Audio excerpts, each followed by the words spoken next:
मधुर आवाज़ चैनल में आपका स्वागत है। हमारी आज की कहानी है अनोखा तोहफा। बच्चों को स्कूल छोड़कर अभी पूनम घर वापस आकर बैठी ही थी कि उसके मोबाइल की बेल बज उठी। देखा तो उसकी सहेली का फोन था। फोन उठाते ही वो बड़े उत्साह के साथ बोली, हेलो राखी, कैसी है तू? अरे यार, तुम लोगों की बहुत याद आती है। हाँ पूनम, हम लोग भी बहुत तुझे मिस कर रहे हैं। और बता, वहाँ सब कैसा चल रहा है? राखी ने पूछा तो गहरी सांस लेते हुए पूनम ने कहा, क्या बताऊं राखी, मेरे पति प्रकाश के ट्रांसफर के बाद जब से हम लोग कानपुर आई हैं, मेरा तो बिल्कुल भी दिल नहीं लग रहा। कुछ भी अच्छा नहीं लगता। लेकिन ऐसा क्यों? नया घर पसंद नहीं आया क्या? अरे नहीं, ऐसी बात नहीं है। हमारा घर तो एक बहुत अच्छी सोसाइटी में है। आसपास जहाँ भी नजर दौड़ाओ चारों तरफ खूब हरियाली ही हरियाली है। पर फिर भी मन में वह सुकून नहीं है जो मैं अपने पिछले घर में छोड़कर आई हूँ। सब कुछ बहुत अच्छे तरीके से चल रहा था वहाँ। मेरी नौकरी भी बहुत बढ़िया चल रही थी। घर पर काम करने के लिए काम वाली बाई भी बहुत अच्छी मिली हुई थी, बिल्कुल ईमानदार, जिसके हवाले सारे घर का काम छोड़कर मैं अपनी नौकरी पर बेफिक्र होकर आराम से जा सकती थी। शाम के समय जब घर लौटती थी तो पूरी घर की व्यवस्थित किया हुआ मिलता था। बच्चों की भी कोई चिंता नहीं रहती थी। पास में ही डे केयर जो था, सब कुछ परफेक्ट था। लेकिन जब से इनका ट्रांसफर हुआ है मेरी जिंदगी में तो जैसे भूचाल ही आ गया है। ना तो यहाँ भरोसे लायक कोई मेट मिल रही है और ना ही घर के पास कोई डे केयर जहाँ मैं अपनी जॉब के दौरान बच्चों को छोड़ सकूं। पूनम ने कहा तो उसकी सहेली राखी बोली, यह बात तो है, शहर बदल जाने से बहुत कुछ बदल जाता है। फिर तो तुझे बहुत परेशानी हो रही होगी ना? हाँ राखी, प्रकाश के तबादले की वजह से सब गड़बड़ हो गई है। बच्चे तो फिर भी धीरे धीरे रूटीन में आ रहे हैं और प्रकाश भी आते ही अपने ऑफिस के काम में व्यस्त हो गए हैं। पर मेरा क्या, मेरा तो करियर ही पूरी तरह चौपट हो चुका है। कहते कहते पूनम का मन उदास हो गया। तभी एक कुरियर वाले ने दरवाजे पर बेल बजाई। अच्छा राखी, मैं बाद में बात करती हूँ तुझसे, दरवाजे पर कोई आया है। कहते हुए पूनम ने मोबाइल रखा और दरवाजा खोलकर कुरियर लेने चली गई। अभी पार्सल लेकर दरवाजा बंद ही करने लगी थी कि उसकी सरसरी नजर थोड़ी दूर एक पेड़ की ओर में खड़ी एक वृद्ध औरत पर पड़ी। उसे देखते ही वह अंदर तक कांप उठी। ये बुढ़िया फिर से यहाँ? हे भगवान, आखिर यह बूढ़ी औरत हर रोज मेरे घर पर ही टकटकी लगाए क्यों देखती रहती है? न जाने क्या चाहती है यह बुढ़िया। कहीं ऐसा तो नहीं है कि छुप छुप कर हमारे बारे में जानकारी हासिल कर रही है? कहीं कोई लूटपाट करने के इरादे से? सोचते सोचते पूनम का दिल दहल उठा। उसके मन में कई तरह की शंकाएं घेरने लगी, क्योंकि 3 दिन से लगातार वह बुजुर्ग औरत उसके घर पर नजर बनाए हुए थी। हर क्षण पूनम के मन की बेचैनी लगातार बढ़ती जा रही थी। जब रात को उसका पति प्रकाश घर आया तो पूनम के चेहरे पर बेचैनी को भापते हुए बोला, पूनम क्या हुआ तुम्हें? तबीयत तो ठीक है, कुछ परेशान लग रही हो। चिंता की ही तो बात है। वह अजीब सी बूढ़ी औरत आज फिर हमारे घर को टकटकी लगाए देख रही थी। न जाने क्या चल रहा है उसके दिमाग में। आखिर चाहती क्या है वो? पूनम ने गुस्से और डर के मिश्रित भाव के लिए कहा तो प्रकाश बोला, अरे पूनम, इसमें चिंता की कोई बात नहीं है। एक बूढ़ी औरत ही तो है, कर ही क्या सकती है वो? आप भी कमाल करते हैं। आजकल माहौल अच्छा नहीं है। चोरी और डकैती तो एक आम बात हो गई है। आए दिन टीवी पर भी बच्चों के अपहरण की खबरें देखने सुनने को मिलती हैं। उस बूढ़ी औरत का हमारे घर पर नजर रखने के पीछे कोई न कोई मकसद जरूर है। यह सुनकर प्रकाश भी थोड़ा बेचैन हो उठा और फिर बोला, तो ठीक है, मैं सोसाइटी के गार्ड को खास ध्यान रखने के लिए कह देता हूँ। अगर अगली बार कुछ ऐसा होता है तो तुम मुझे तुरंत कॉल कर देना। बात ज्यादा बढ़ेगी तो हम पुलिस कंप्लेन करेंगे। उसके बाद 2-3 दिन बीत गए। अपनी जिंदगी को दोबारा से पटरी पर लाने के लिए पूनम की कोशिश जारी थी ताकि वह फिर से नौकरी पर जाना शुरू कर सके। हर रोज छत पर कपड़े सुखाते हुए पूनम की नजर अनायास ही इधर उधर दौड़ने लगती थी। 3 दिन से वह बूढ़ी औरत नजर नहीं आ रही थी। मन को एक सुकून आया, चलो इस मुसीबत से तो पीछा छूटा। परंतु अगले दिन जब पूनम अपने बच्चों को स्कूल बस में बिठाकर घर वापस आ रही थी, तभी सहसा उसके सामने वो वृद्ध महिला आ गई।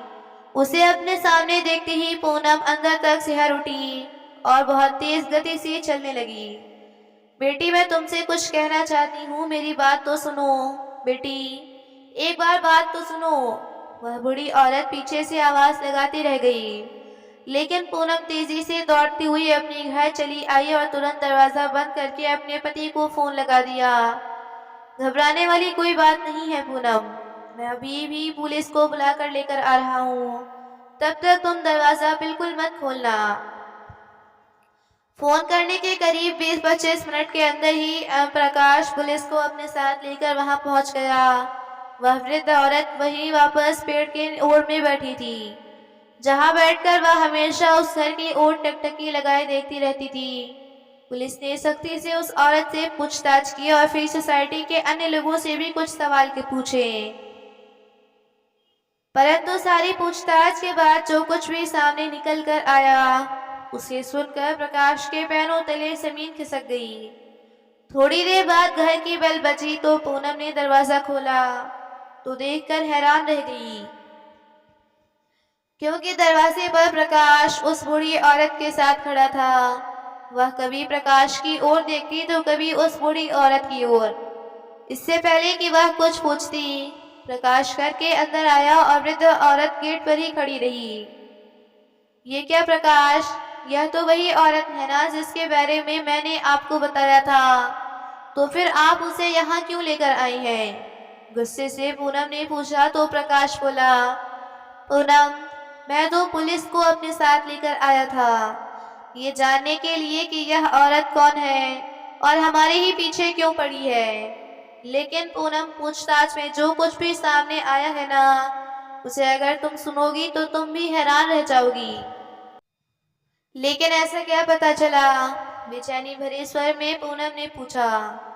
बात यह है कि जैसे हम उस औरत के बारे में सोच रहे थे ना, वह वैसी बिल्कुल भी नहीं है। जानती हो कौन है वह औरत? आश्चर्यचकित चेहरा लिए पूनम आगे की बात सुनने को बेकरार थी।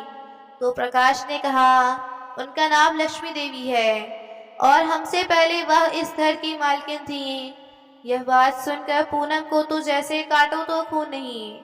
क्या? लेकिन ऐसा कैसे हो सकता है? क्योंकि यह घर तो आपने अपने कलीग और दोस्त समीर मल्होत्रा से खरीदा था, जिसे विदेश में बहुत अच्छी नौकरी मिल गई थी। क्या यह समीर मल्होत्रा की माँ है? हाँ पूनम, यह बेचारी बूढ़ी और अभागी औरत उसी समीर की माँ है। लेकिन प्रकाश, समीर मल्होत्रा ने तो बताया था कि उसके माँ बाप इस दुनिया में है ही नहीं। उसने झूठ बोला था पूनम। उसके पिता की मृत्यु 1 वर्ष पहले हो चुकी थी। उसके बाद उस निर्लज इंसान ने सबसे पहले धोखाधड़ी से सब कुछ अपने नाम करवा लिया और फिर अपनी विधवा माँ को ही वृद्धाश्रम भेज दिया। उसके बाद यह घर हमें बेचकर वह चुपचाप विदेश चला गया। मैं अभी तक हैरान हूँ, आखिर कोई इंसान अपनी माँ के साथ इतना बड़ा धोखा कैसे कर सकता है, और वह भी तब जब उसकी माँ का कोई और सहारा भी नहीं था। पूनम विस्मित सी हो उठी और उधर प्रकाश की आंखों में भी नफरत सी भर आई। फिर कुछ सोचते हुए पूनम ने कहा, अच्छा चलो, यदि यह इस मकान की पुरानी मालकिन है भी, तो अब यहाँ क्या करने आई हैं? अपना घर हमसे वापस मांगने। लेकिन प्रकाश, हमने तो इस घर की पूरी कीमत देकर इस घर को खरीदा है ना।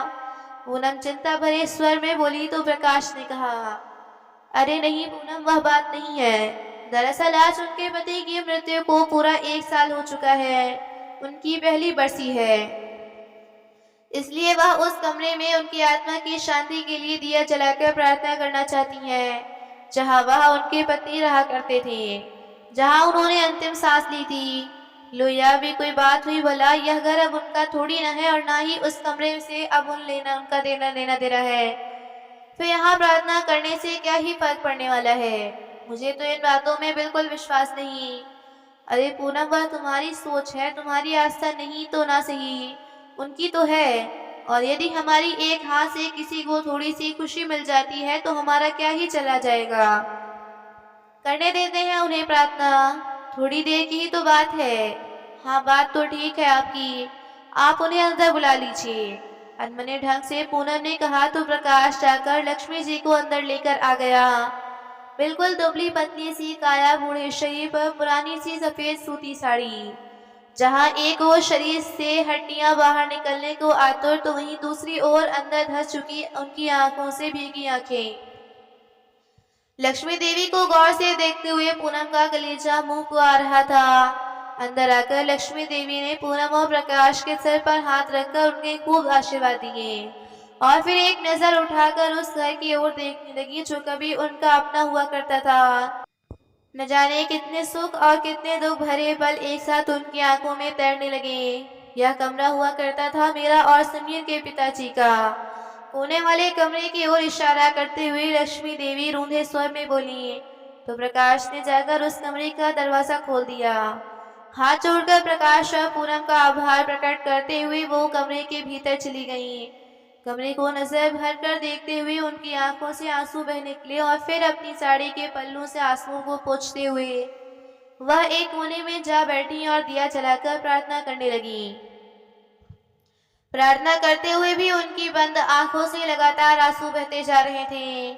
जब कुछ समय बाद प्रार्थना करके वह कमरे से बाहर आई तो वापस पूनम और प्रकाश को ढेर सारे आशीर्वाद देने लगी और फिर बोली, एक समय था बेटा जब इस घर में मैं दुल्हन बनकर आई थी और उस समय तो मैंने यही सोचा था कि अब इस घर से ही मेरी अर्थी उठेगी।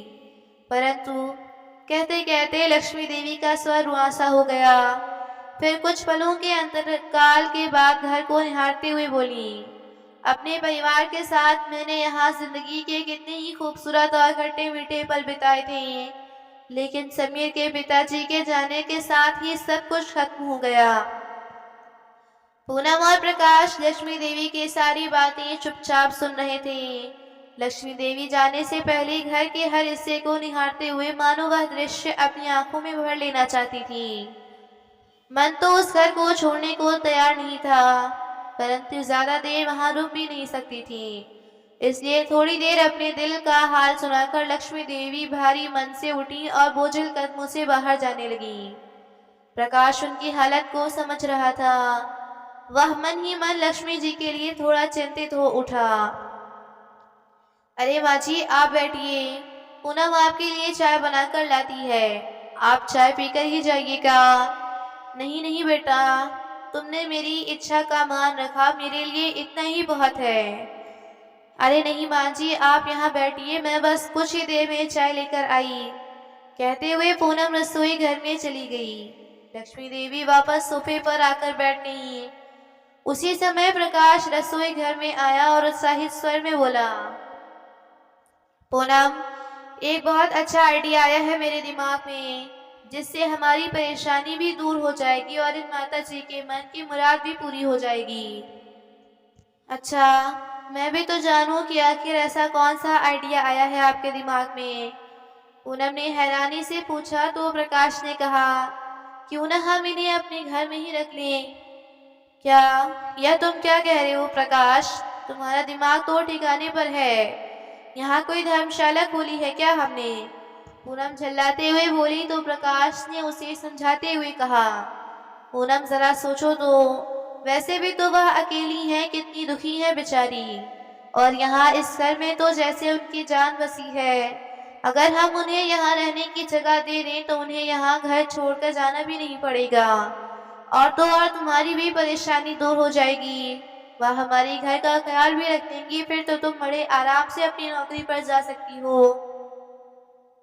प्रकाश की बात सुनकर पूनम कुछ सोच में पड़ गई और फिर बोली, तो क्या तुम उन्हें यहाँ नौकर बनाकर रखना चाहते हो? तो प्रकाश ने कहा, अरे नहीं, हम इन्हें कोई तनख्वाह नहीं देंगे, इन्हें तो हम अच्छा पहनने और खाने को दे देंगे। और वैसे भी काम के लिए तो काम वाली बाई आती है, लेकिन उनके रहने से हमें यह फायदा हो जाएगा कि यह घर के सदस्य की तरह काम वाली बाई पर भी नजर रखेंगी और हमारी अनुपस्थिति में घर का ख्याल भी रखेंगी।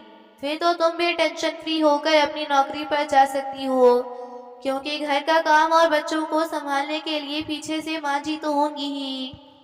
अच्छा, तो यह आइडिया है तुम्हारा, मान गई तुम्हें। लेकिन क्या माताजी इस बात के लिए राजी होंगी? लो, यह भी कोई पूछने वाली बात है? जहाँ उनकी जान बसी है, हम तो उन्हें उस घर में रहने का मौका दे रहे हैं, वह मना थोड़ी न करेंगी। लेकिन प्रकाश, सोचने वाली बात है कि उन्हें तो उनके बेटे ने ही धुतकार दिया। ऐसा तो नहीं कि ये माता जी ही अच्छे स्वभाव की ना हो। कहीं ऐसा ना हो कि एक दिन ऐसा आ जाए कि वह मालकिन बनकर हमारे घर पर अपना हक समझने लगे। अरे पूनम, ऐसा कुछ नहीं होगा, तुम निश्चिंत रहो। यह सुनकर पूनम चुप रह गई और फिर सोचने लगी, बात तो ठीक है, माँ जी के यहाँ रहने से मुझे बहुत सुख हो जाएगा। अभी तो मुझे जरूरत है तो उन्हें यहाँ रख लेती हूँ, फिर अगर उन्होंने कुछ वैसा किया तो निकाल बाहर कर दूंगी। वैसे भी यह घर हमारे नाम पर ही है, तो यह बूढ़ी औरत पर क्या ही कर सकती हैं। अरे पूनम किस सोच में पड़ गई, तुम चाय लेकर बाहर आओ, फिर उनसे बात करके देखती हैं। कहकर प्रकाश रसोई घर से बाहर आ गया। चाय पीते हुए प्रकाश ने कहा, माँ जी, हम आपका दुख समझते हैं। जिस जगह के साथ इंसान की इतनी यादें जुड़ी हों, उस जगह को यूं छोड़कर जाना आसान नहीं। इसलिए हम लोग चाहते हैं कि आप यहीं रुक जाएं हमारे घर में। प्रकाश के प्रस्ताव पर लक्ष्मी देवी की आंखों में चमक आ गई। उन्हें अपने कानों पर यकीन नहीं हो रहा था, परंतु फिर उनके दिमाग में ख्याल आया कि जमाना तो इतना स्वार्थी है कि अपना सगा बेटा भी पैसे के लालच में दर दर की ठोकरें खाने को छोड़ देता है।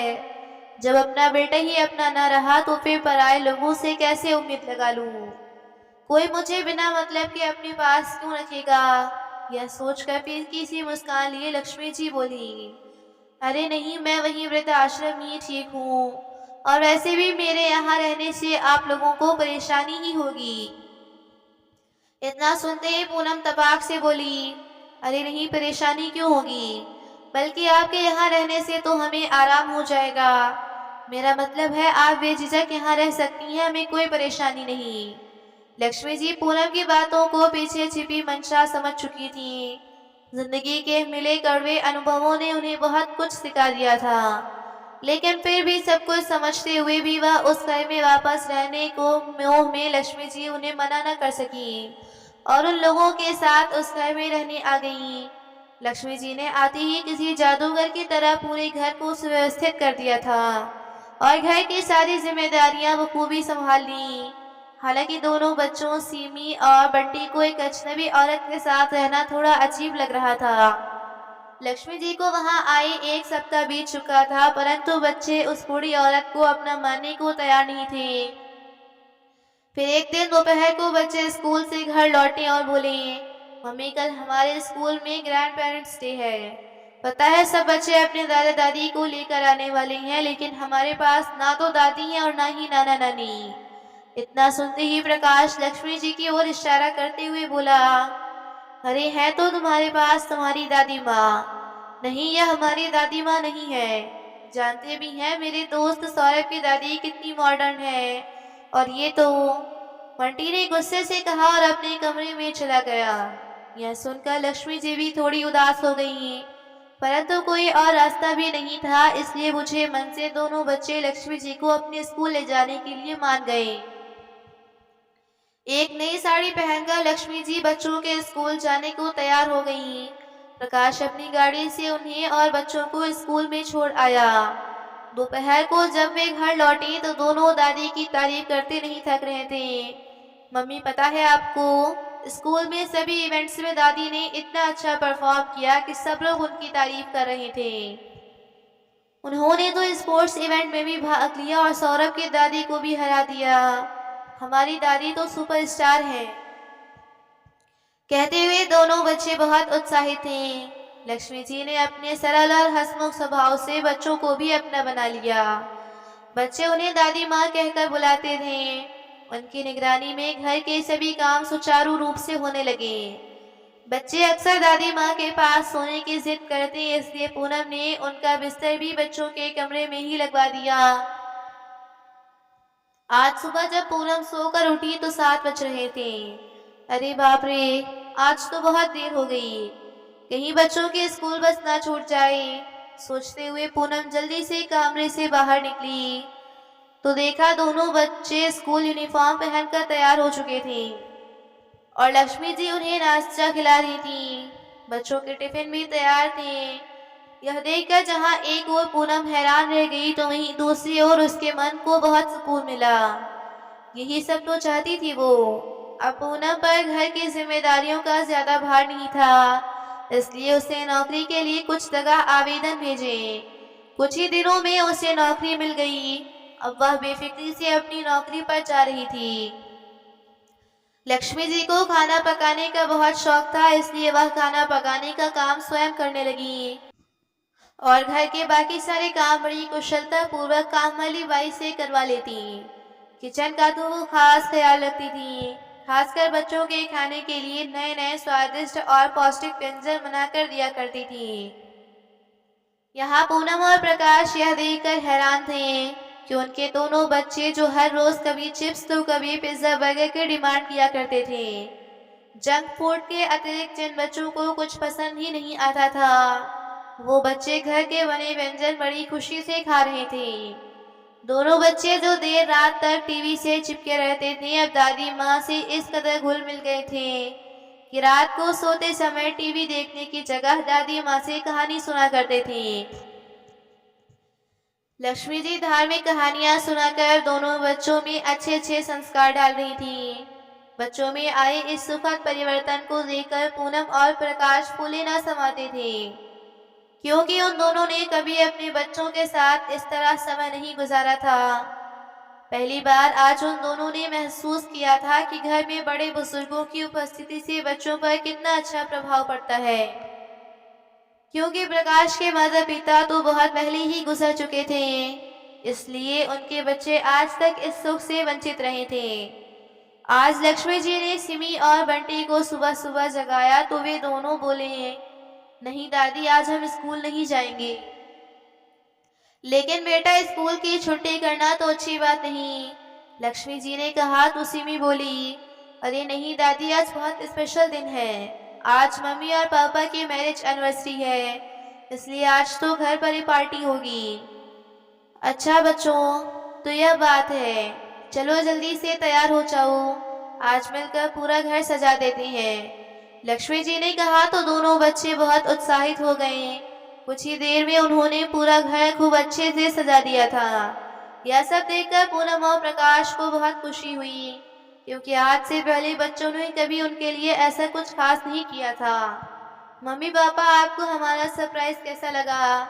बच्चों ने पूछा तो पूनम बोली, बहुत अच्छा, इतना अच्छा लगा कि बता नहीं सकती।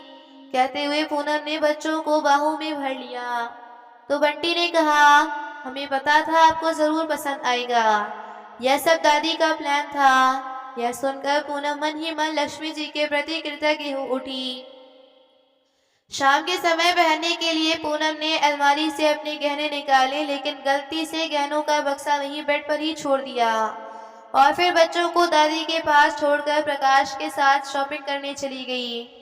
लेकिन जिस समय वह लोग घर वापस आए तो उनकी हैरानी का ठिकाना न रहा। लक्ष्मी जी तो घर से गायब थी और बच्चे घर पर बिल्कुल अकेले थे। बेटा, दादी कहाँ गई? प्रकाश ने बच्चों से पूछा। पापा, वह दादी तो कहीं बाहर गई हैं। जाते जाते उन्होंने हमें घर का दरवाजा अंदर से बंद करने को कह दिया था। फिर उसे ध्यान आया कि उसने तो अपने सोने के गहनों का बक्सा अलमारी से बाहर ही रख दिया था। तुरंत उसने अपने कमरे में जाकर देखा तो उसके पसीने छूट गए, क्योंकि गहने भी वहां नहीं थे। अब उसका शक यकीन में बदलते देर न लगी। वह बच्चों के पास आई और बोली, जब दादी बाहर गई थी तो क्या उनके हाथ में कुछ था? तो सिमी बोली, हाँ मम्मी, उनके हाथ में एक बैग था। देखा वही हुआ ना जिसका मुझे डर था, और भी न जाने क्या क्या चुरा कर ले गई होंगी। बहुत यकीन था ना तुम्हें उन पर। पूनम गुस्से से प्रकाश पर चिल्ला पड़ी। यह सुनकर प्रकाश भी हैरान रह गया। इस बात की तो उसे भी उम्मीद नहीं थी। थोड़ी देर बीत चुकी थी, तभी दरवाजे की घंटी बजी और लक्ष्मी जी घर के अंदर आई। तभी प्रकाश ने पूछा, अरे माँ जी, आप कहाँ चली गई थी? पता है हम कितने परेशान हो गए थे।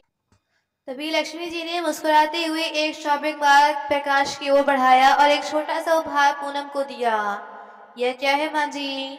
प्रकाश ने पूछा तो लक्ष्मी जी बोली, यह तुम दोनों के लिए शादी की सालगिरह का उपहार है। चुप चुप जियो मेरे बच्चों, तुम्हारा यह रिश्ता यूं ही बना रहे। प्रकाश ने बैग खोलकर देखा तो उसमें उनके लिए एक पैंट शर्ट थी, जिसे देखकर प्रकाश के चेहरे पर मुस्कान आ गई। और पूनम ने अपना उपहार खोलकर देखा तो देखकर चौंक रह गई। उसमें एक खूबसूरत सी अंगूठी थी। हैरानी से वह बोली, माँ जी, यह अंगूठी तो सोने की लगती है। हाँ बेटी, यह अंगूठी सोने की ही है। बहुत मन था मेरा कि तुम्हारे लिए इस खास दिन पर कुछ खास उपहार लेकर आऊं। मेरे पास कुछ ज्यादा नहीं था, तो बस एक सोने की अंगूठी ही थी, जिसे मैंने अपने पास बहुत संभाल कर रखा था। लेकिन अब सोचती हूँ कि इसे रखकर भला मैं क्या ही करूँगी, इसलिए बाजार जाकर इस अंगूठी को धुलवा कर ले आई। तुम इसे अपने हाथ में पहनना, बहुत खूबसूरत लगेगी। यह सुनकर पूनम की आंखें खुली की खुली रह गईं।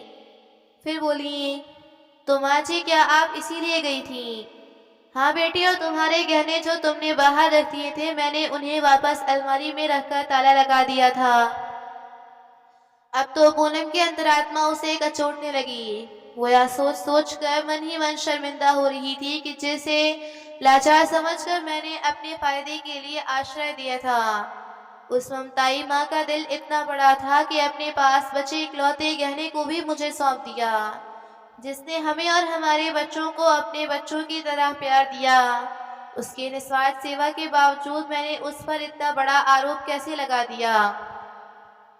सोचते हुए उसकी आंखों में पश्चाताप के आंसू आ गए। नहीं माँ जी, मैं इसे अपने पास नहीं रख सकती। यह आपकी अमानत है। पूनम ने भरी आंखें लिए कहा तो लक्ष्मी जी बोली, बेटी, यह एक माँ का आशीर्वाद है। इसे रख लो, और क्या पता आगे कभी किसी मौके पर कुछ देने के लिए मैं जिंदा भी रहूं या नहीं। नहीं माँ जी, अब ऐसे शब्द अपने मुंह से भी मत निकालिएगा। भगवान आपका आशीर्वाद हमारे सिर पर सदा बनाए रखें। कहते हुए पूनम उनसे लिपट गई, जैसे बरसों बाद कोई बिछड़ी हुई बेटी अपनी माँ से मिल रही हो।